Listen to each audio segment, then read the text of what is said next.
this video, I'm going to show you guys a guaranteed, almost guaranteed way to not lose money in yield farming long term, because you should be thinking about this thing long term. So I'm gonna break down what yield farming is, what impermanent loss is, because that is the biggest risk in yield farming, how to go about managing impermanent loss, whether if you want to avoid it or use it to your advantage. And I'm gonna kind of cover what not to do, because a lot of times people losing money is because of emotions. They're rebalancing when they shouldn't, or not setting intelligent ranges, or just chasing strictly after yields, even if they're providing liquidity for some kind of shit coin. All right, so before we get started, a couple things. Not financial advice, ever. Do your own research. Use this channel as a starting point. Also, we did release the world's first crypto-themed album, Crypto State of Mind. I think it's fire. It speaks to the hearts of all the degens, all the entrepreneurs, the crypto-centric folks. The link's in the description. So now let's jump into the video, starting off with what is yield farming, in case this is your first time watching this channel. So yield farming is a way to get a yield on your crypto assets. That can be cryptos or stable coins, which is like the dollar on the blockchain. It's multiple ways. You can stake your funds on a money market platform like Aave. You can stake your funds on an insurance platform such as Nexus Mutual. You can stake your funds on a blockchain staking contract like the ETH 2.0 staking contract, get paid a yield to validate the network.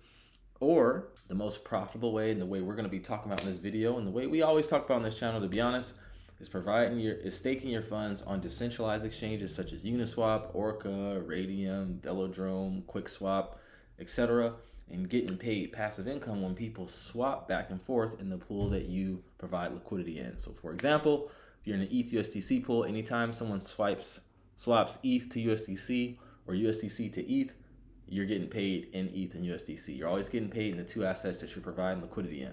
So the first thing, when is the right time to yield farm, and should you be yield farming now? It's always a good time to yield farm. If you do yield farming right, you can make money no matter where the wind blows. Market makers, which is yield farming in traditional finance, they don't only market making bull markets or bear markets or sideways markets. If they did, we wouldn't be able to buy high and sell low, right?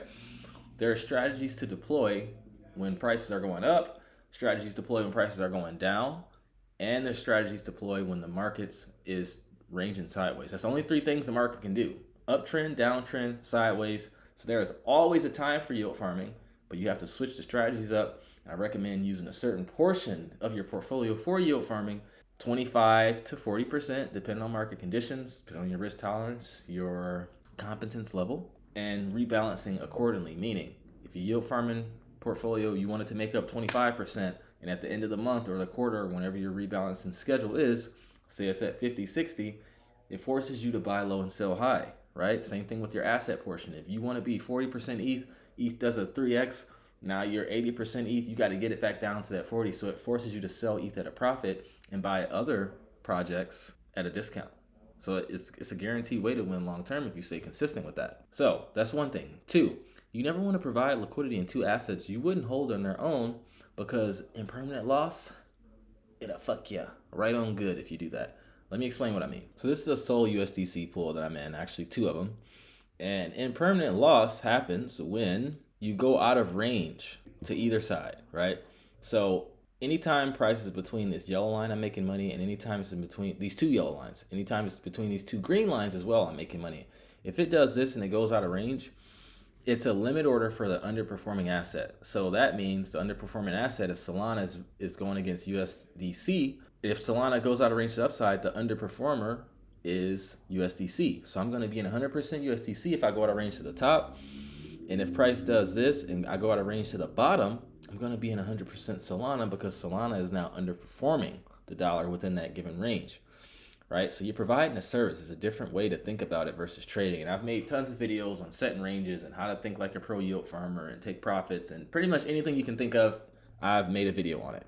And if I haven't, let me know and I will. So if this was like Sol shitcoin and the shitcoin went down, like let's say the shitcoin goes to zero and I go out of range to the downside, I'm going to be in 100% that shitcoin, right? So you always want to provide liquidity in assets that if it goes out of range, you don't mind holding on their own, right? I have a bag of Solana and I have a bag of USDC. So I'm not really tripping if it goes out of range, because I know it's not going to go to zero, okay? So that's very important. Now, when it comes to impermanent loss, you could use it to your advantage. Like, for example, if Solana if it goes out of range to the downside, I just accumulated Solana at, a level that is cheap. Like let's say this level, all-time highs is here. We know we're at least going to get back there. So that allows me to make fees. And as it's going down, I can set my range lower and lower and keep this range the same. So like, for example, let's say Solana was right here, right? Price was right here. I did this with ETH. And I want my range to be from here to here. Price is going down, down, down, right? And I'm experiencing all this impermanent loss. And if I got in right here, I'm gonna have to get in heavier on USDC because it's at the top of the range, and it's USDC is the underperformer because Solana is closer to the top. So as it's going down, the smart contract is accumulating more and more Solana, because remember, Solana is the underperforming asset. It's accumulating more and more Solana. So now I have all this impermanent loss, and now once it gets to the bottom, I'm in 100% Solana as it's been going down. So let's say I got into this pool and I put in 10K. If I put in 10K here and it goes all the way to the bottom, and from here to here is a 61% drop. No small feat. That's more than 50%. You just lost more than half. So you're going to be at around 40, you're going to be around 4K and some change, right? Now you can get scared and exit your pool and be like, oh, I should have just, sold at the top, which you never know how to do. Yield farming allows you to make money whether the market's going up or down. You don't have to time anything, right? You just have to stay in range. So what happens is, go back to my drawing tool, as Solana is going back up, like let's say we get back here to break even. Well, guess what? You're actually not break even. You're in profit because you made fees the whole way going down here. Remember, you've been in range. This was your range here and here. You made fees going all the way down, and you're going to make fees going all the way up because people swapping from Solana USDC.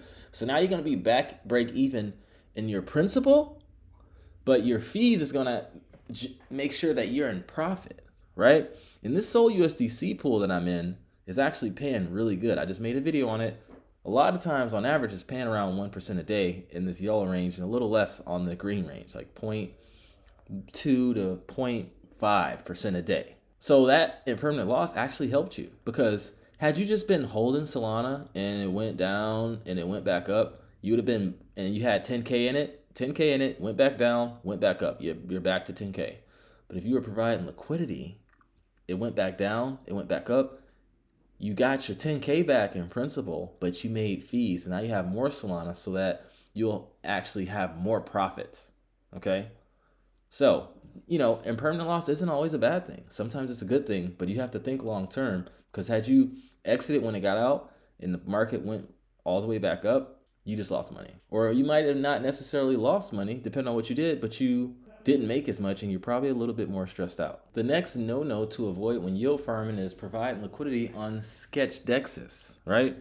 I typically don't like to go below a dex where the TVL, total value locked, is under 100 million.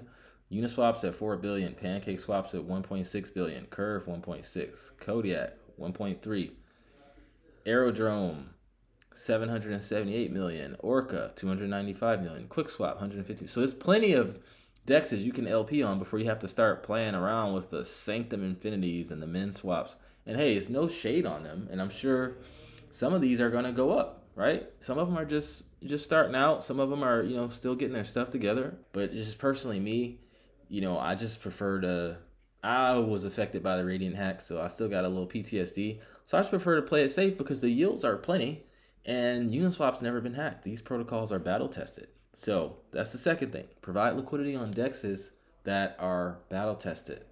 There's going to be some temptation to provide liquidity on some of these smaller dexes. They might be giving out rewards in their token, and hey, go ahead and farm that thing and sell it. But play with what you're willing to lose. Don't put all of your yield farming funds there, because if you lose it, you're going to be a little salty. Another thing you can do to, hedge your risk is get smart contract insurance. Another risk in yield farming is, a protocol can get hacked. Uniswap's never been hacked, but it's not impossible. I really hope they don't, because that would be bad, but it's possible. So you can take out smart contract insurance.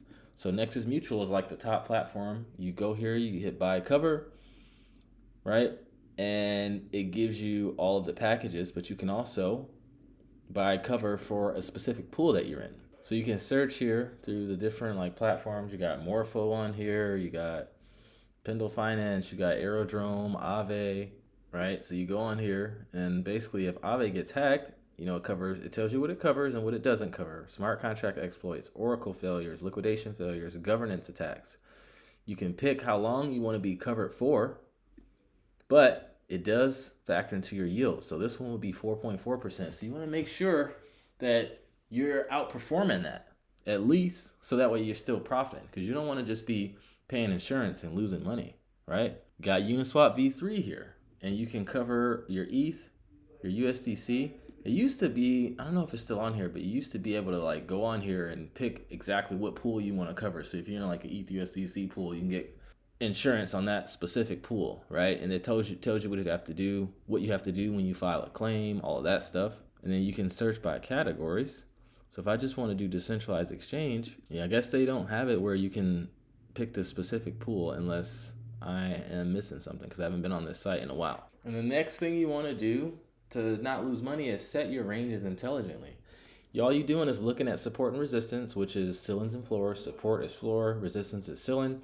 As you can see, my range is here. This is a major support line. The market likes to operate, it likes familiarity. It likes to go where it's been before, right? And you can see this was a major support level here. And even if in the last bull market, and again, these are weekly candles. So if I go to the daily, you'll see even more touches, right? Even going back here, same thing. This was resistance, it was support here, it was resistance here. So, you know, I'm just setting a range where the market has been chopping between. And if I get a break and a retest and a close on the weekly, that's telling me that, hey, we're probably going to go to another range like it did here. We saw a break, but it didn't close. We went back down. Now we saw a break, and then we saw a close here. And if we go to the daily, you see the close on the daily, right? The candle closed above the daily, and we went higher, right? Same thing to the downside. If it breaks to the downside and a red candle closes, like it did here, probably going to be in that next level. So you just got to identify like, hey, where's the market most likely going to be? Let me make that my range.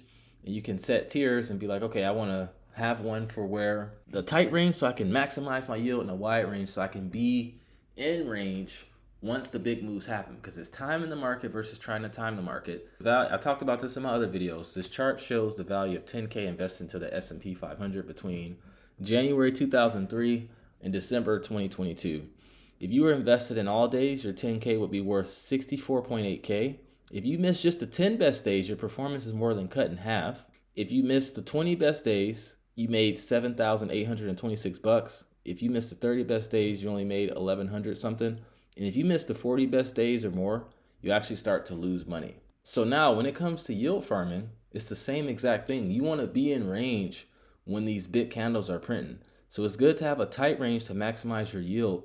But just like missing the best days on that chart that I just showed you in the S&P, if you miss the best days and you aren't in range for the best days when yield farming, you will also have a drastically different performance. And the last thing is, well, it's more things. I'm just giving you guys a lot of good gems here.